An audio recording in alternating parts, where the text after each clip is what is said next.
Join me today while I show you how to make the most classic of all birthday cakes, the yellow butter cake with chocolate buttercream frosting.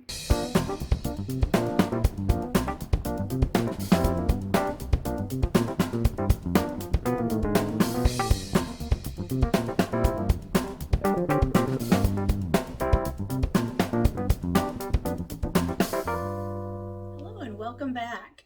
If you are new to this channel, my name is Andrea. Welcome. This is Dessert First, where I show you how to make delicious homemade desserts, and then I throw in a savory dish about once a month. So today I'm going to show you how to make a classic cake. This cake has been used for probably more birthday cakes than probably any other cake. It's the yellow butter cake, and I'm going to make it with the chocolate buttercream frosting. I'm making this actually for someone's birthday. Surprise! So I'm going to show you how to make this as well. It's delicious, it's light. The frosting, the chocolate frosting is just amazing. So I've already got those pans ready. I've got my oven preheated to 350 degrees. And now we're going to get started. So I've got 2 sticks of room temperature butter, and I'm just going to put those in my mixer here. And it's still fairly cool out, so I just set them out the night before, and they're perfect. So I'm going to put my paddle attachment on my mixer, and I'm just going to whip this for about 30 seconds or so. Now I've got 1.5 cups of granulated sugar, and I'm going to add that to the butter slowly. I don't want to just dump it all in at once while I'm mixing it. And once it's all in there, then we're going to mix this for about 1.5 to 2 minutes.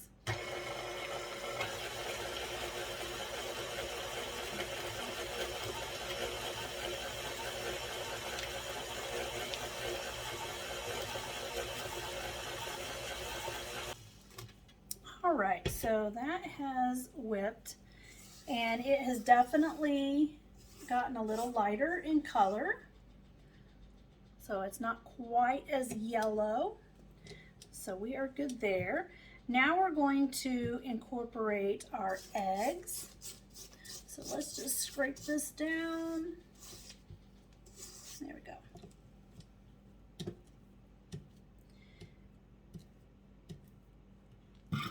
So I've got 3 large eggs and then 2 egg yolks in here. So we're just going to add that to our butter mixture. I'm just going to add one at a time with this on kind of a low speed so it doesn't splatter everywhere.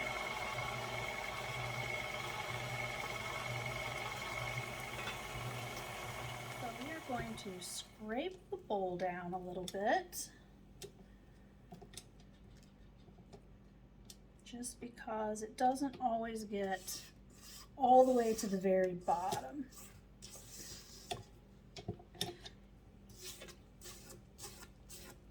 So we're just going to scrape that a bit.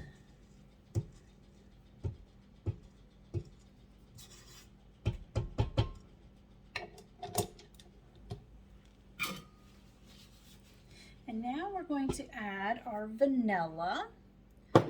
So we need 2 teaspoons of vanilla.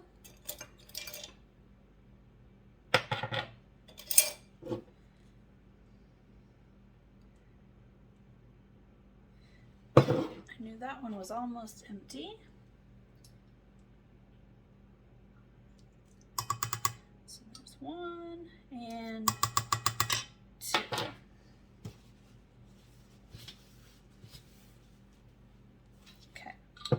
And then we're just going to mix this again, just to incorporate the vanilla in there.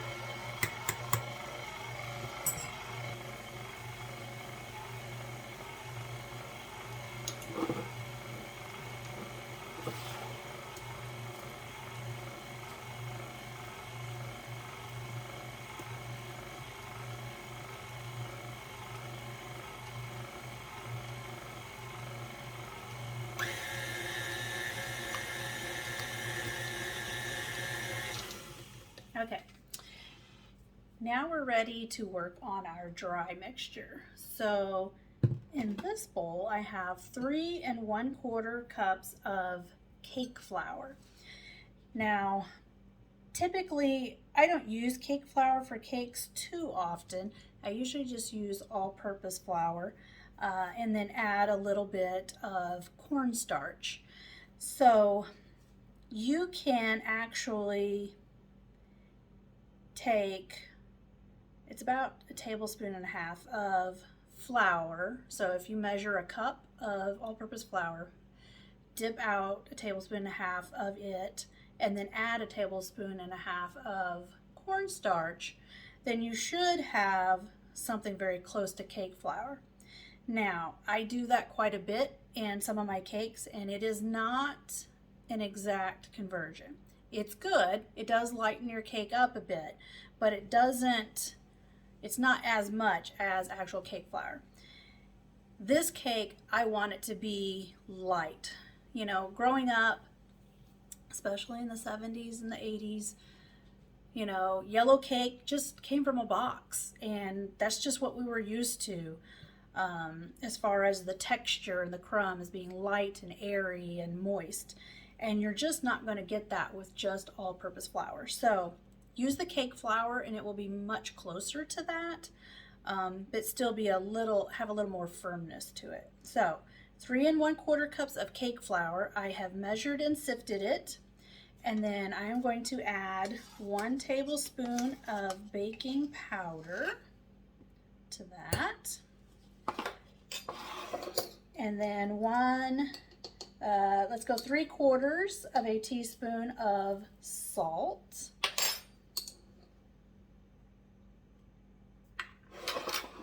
And then we are just going to give this a whisk just to incorporate our salt and baking powder in with the flour. I know I've said this before, but I just like to do that so that I don't have a glob of it in my batter. If you've ever tasted something and you're like, oh, that's very bitter, it's because the baking powder or the baking soda did not get incorporated into the flour mixture, so it just kind of lumped there in the batter. So there we go. So I also have 1 cup of whole milk and then 1/3 cup of sour cream. So we're going to add our flour mixture to our batter here, a little bit at a time, and then we will add some milk and then just kind of alternate the two. And then the last part, I'll add the sour cream to that. So here we go. And we're going to keep it kind of on low because otherwise it's going to splatter our flour everywhere. And although I tend to wear a lot of flour, I don't really want to today, so.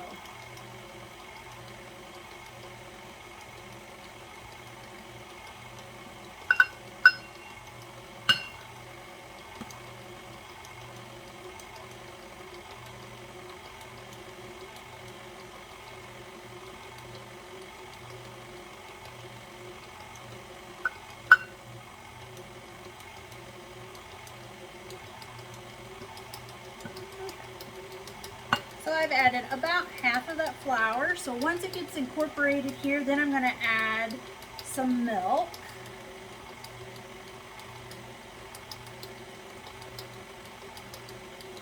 Okay.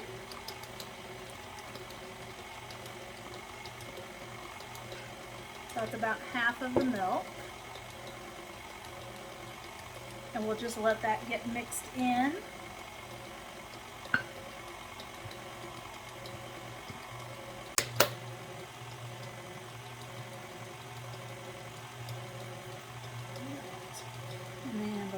Of the flour.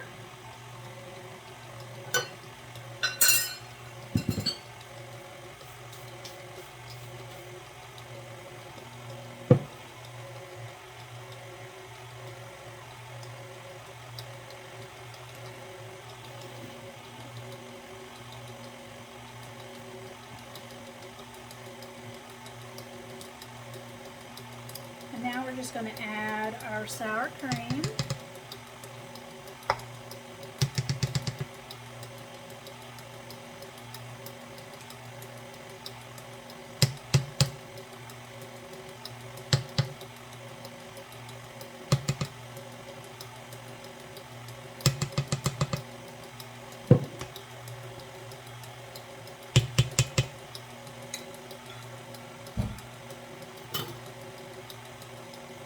All right, so I'm going to shut that down. We've got a little bit of flour up here.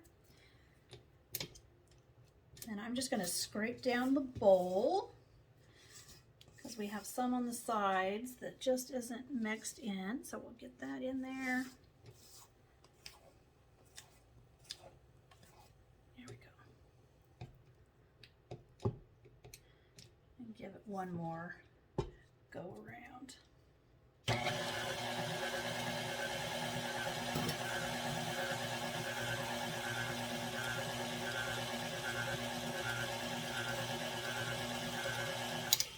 Okay.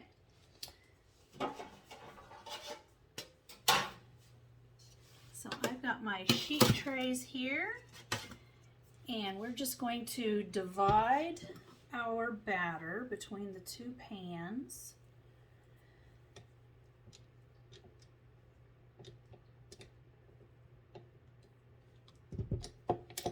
Just going to clean this off.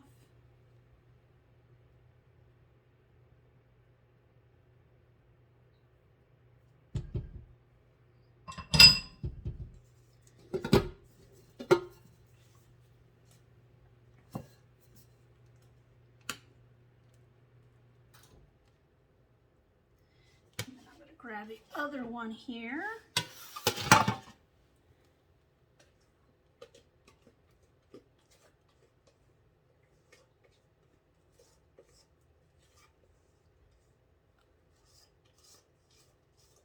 You could totally like dump this and measure out how much batter for each pan, but that's dirtying up a lot more dishes, so I'm just going to eyeball it.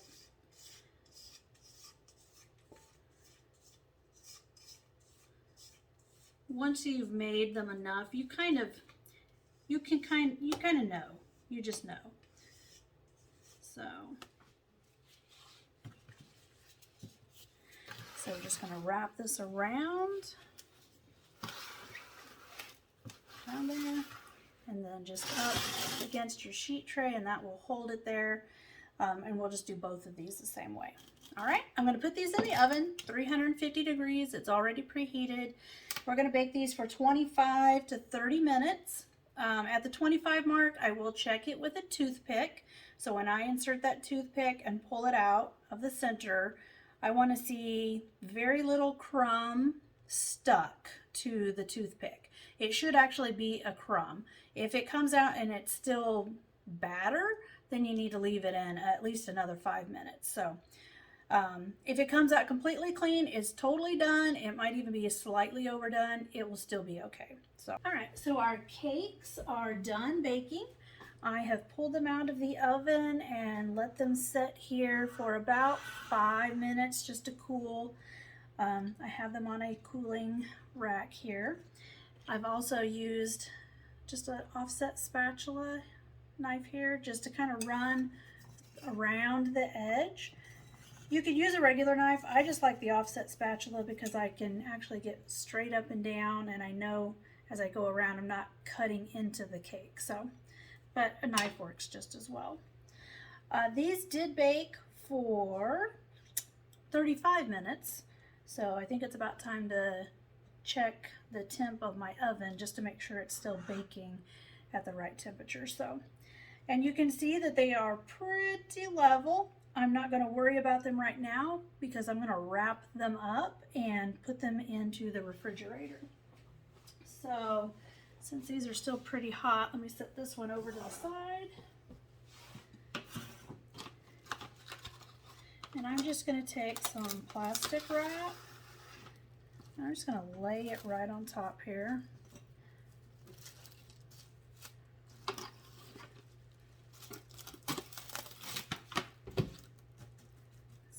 do this without burning myself. Here.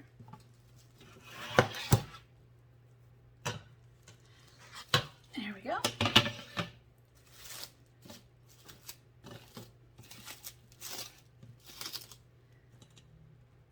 Pull that off of there. And then peel the wax paper off.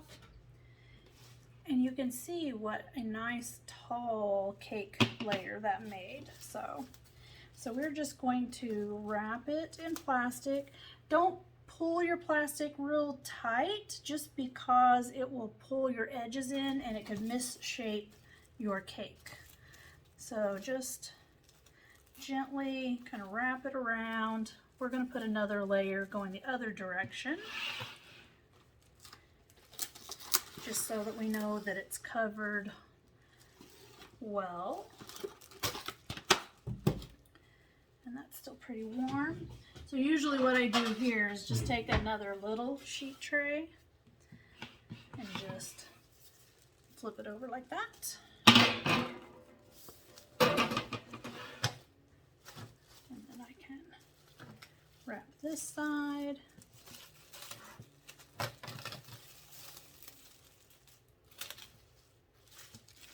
There we go. And then I will just take my regular big sheet tray and put both of these onto it and then slide it in the refrigerator. Just like that. And then I will pull them out tomorrow. So we'll finish making, putting these together tomorrow. The reason I refrigerate them is just so that they are nice and firm and much easier to handle and work with. So we will make the frosting and put them together tomorrow. All right, so we are ready now to make our chocolate buttercream frosting for our cakes. And this is not just any chocolate buttercream frosting. I started making it this way several years ago for a friend who was completely avoiding dairy, and it is actually very amazing. So the key to it is using Earth Balance butter. So I don't know if you can see that. I have a glare going on. So you're going to find this mostly in your health food section of your grocery store, or just a health food store completely. So they do have, in the regular grocery stores, they do have the same brand in like a tub. Don't get that. So you want to get the stick. Comes in a box. It's a goldenrod yellow color, Earth Balance on it. It's completely vegan. And then I'm also using almond milk in this. Our cakes are not vegan, but the vegan buttercream is the bomb. So I have 2 sticks of the butter that are at room temperature. I just set them out last night, and I'm putting them into my stand mixer. There we go. And let's switch y'all around so you can see. All right, so I've got 3 cups of sifted powdered sugar in this bowl here. And then I'm going to add 1/4 cup of unsweetened cocoa powder. And I'm going to sift it because if you use cocoa powder much at all, you know that it gets pretty lumpy. You can kind of see the lumps in there. And that will just be, it'll just be harder to get it to break up. And you don't want any lumps in your frosting. So just sift that in there.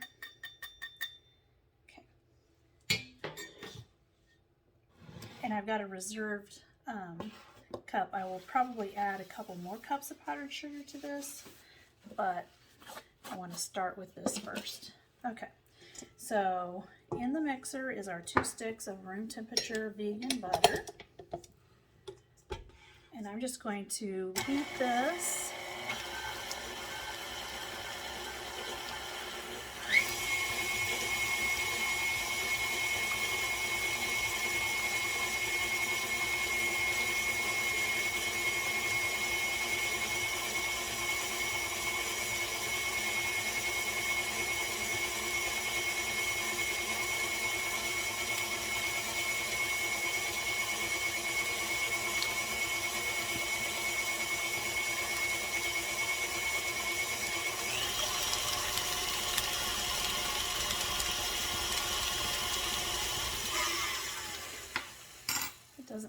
much.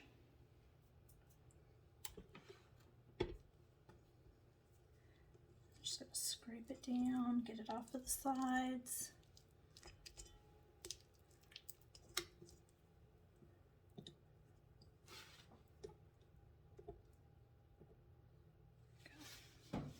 Okay, and now we're going to add a teaspoon of vanilla.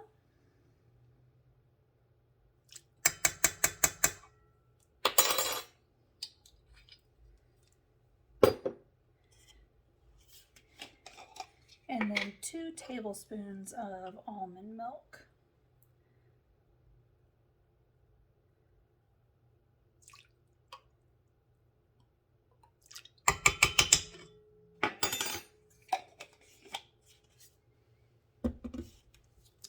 And then we're just going to slowly mix that.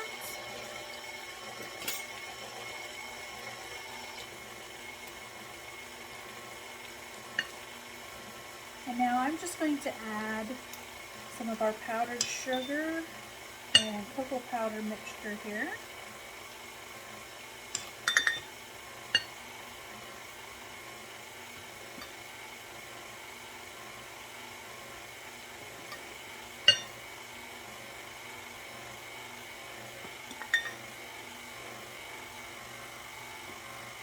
Get powdered sugar all over me.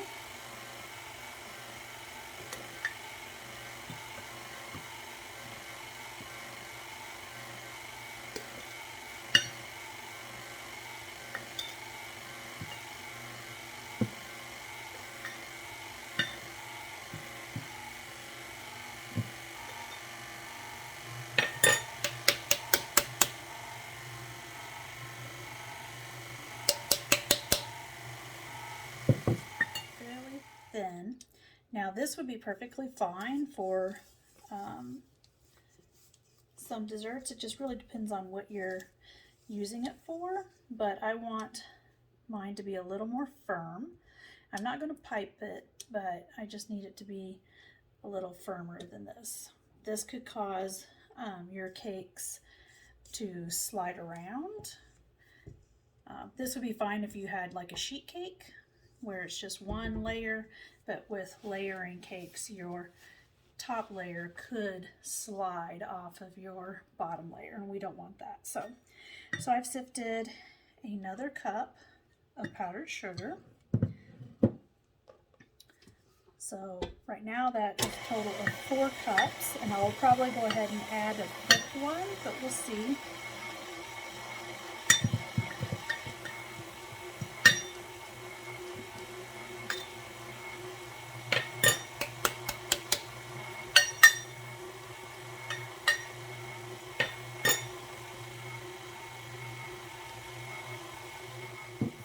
See that it is definitely thicker.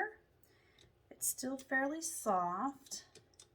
So we're just going to go with 1 more cup, and then that should get us right at the right consistency that we want for this cake. Like I said, there's nothing wrong with this frosting. It's going to taste delicious, but it may not be as firm as what we need to stack our cakes. So yeah, it's still fairly soft.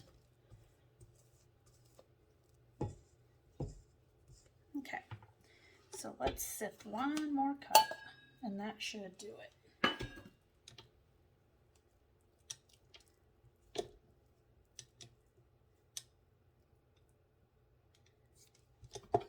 Here we go. So our buttercream has a fairly firm consistency, but still soft enough to move around on the cake. So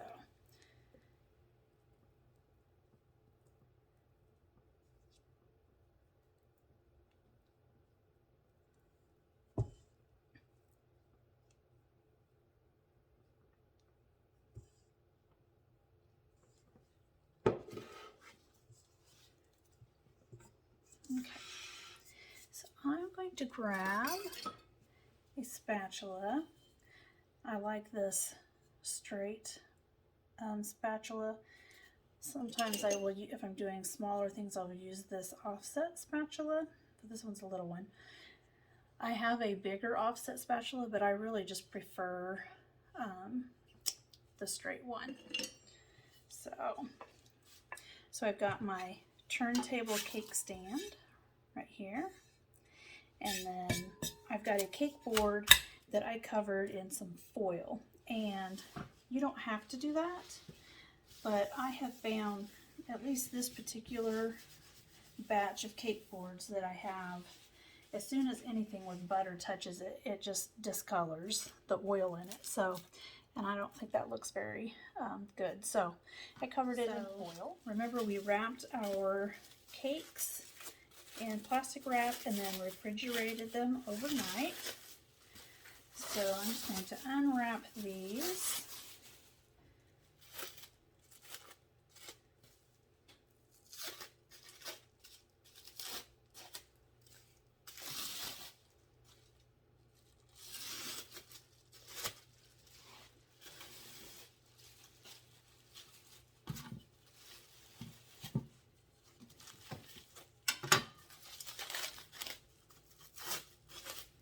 Now, when I first put them in the refrigerator, I did not stack them on top of each other. I did put them on the sheet tray side by side.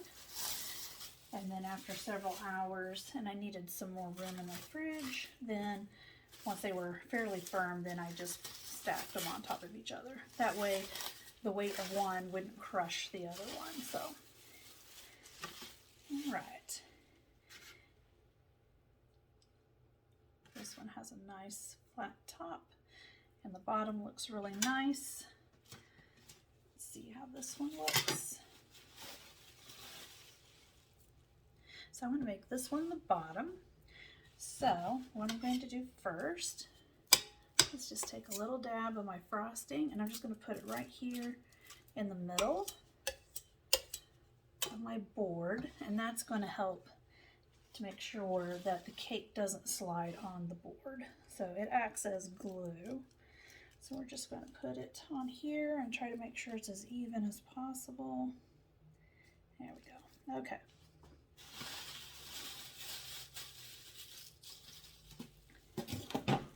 Set that one aside a little bit.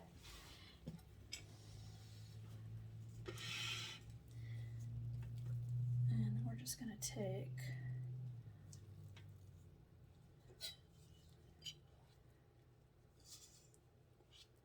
fair amount, not half of it. We don't want half of it.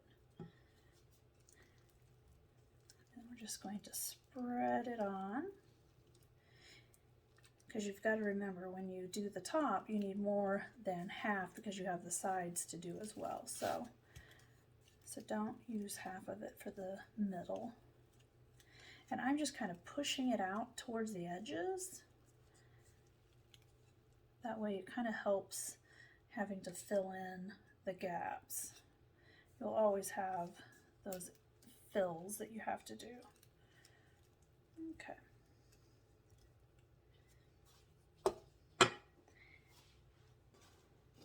And then I'm going to take the top one and I'm going to flip it over so that the bottom of the cake is the top. That way it is as level and flat as possible.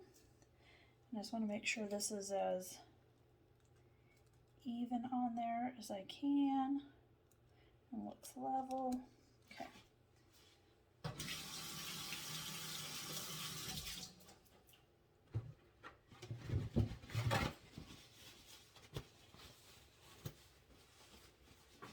Now,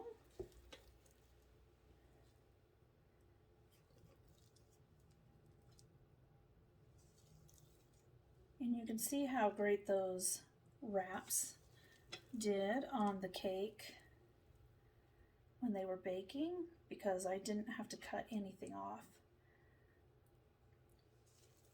If you do think you're going to have to cut some off, wait until after they're chilled to cut it. That way it's not going to tear your cake when you're cutting it. You'll just get a cleaner slice. Okay. Just going to work this around to the edges here.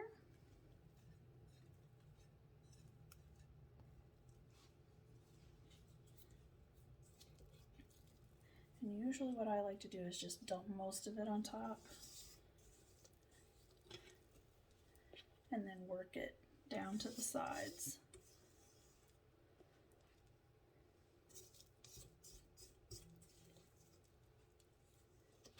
And we're just making this in the, what I would call the classic yellow butter cake style, which is no piping. We'll put some swirls and some sprinkles.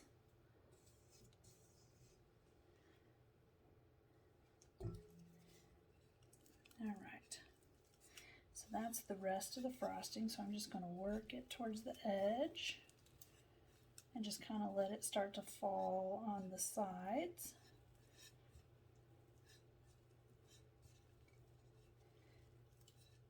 And I know that it's very thick on top, so, and then I'm just letting it fall on the sides there, and then I'm just kind of working it. And I don't know if I can get this around. So like so. I want to kind of work it all the way to the bottom, since I'm not doing any piping. I don't want a gap.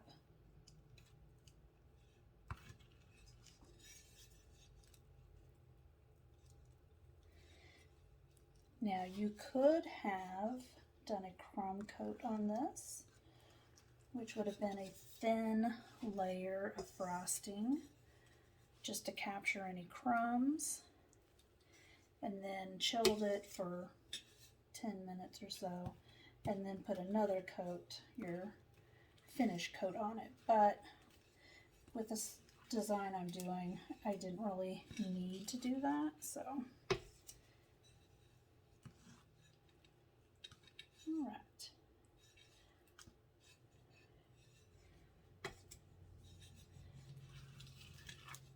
So I'm just going to kind of try to even this out a little bit, just so I don't have really thick layers.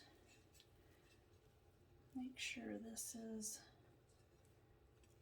fairly even. We're not looking to have a sharp edge, so we're just going to kind of swirl it. So I'm just kind of taking the knife and just kind of swirling it all the way around.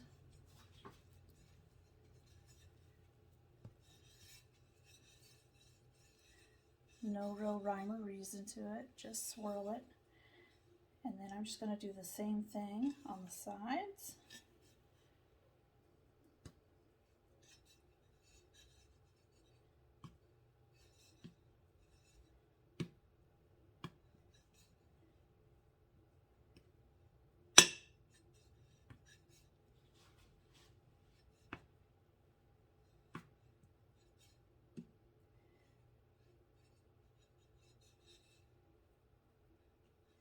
And it's okay if you have some edges that stick up a little bit, it's okay.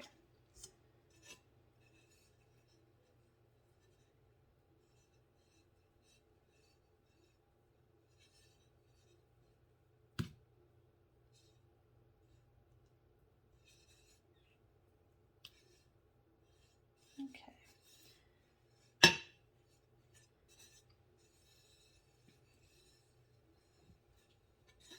And the great thing is with this, you can just rework it if you're not that happy with the way it's coming out, then you can just kind of go in and add some more.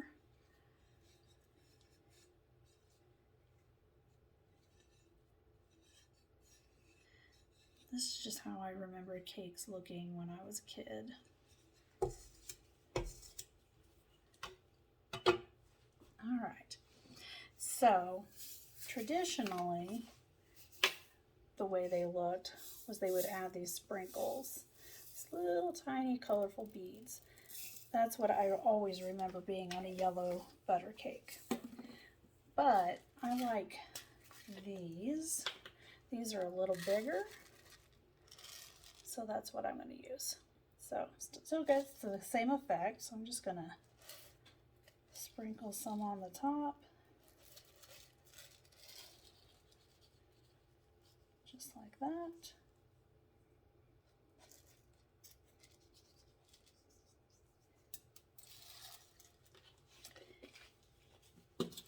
And then all I'm going to do is clean up the edge. So I'm just using a paper towel, and I'm just going to run it along the edge of the foiled board there just to get that excess off, just so it looks a little cleaner.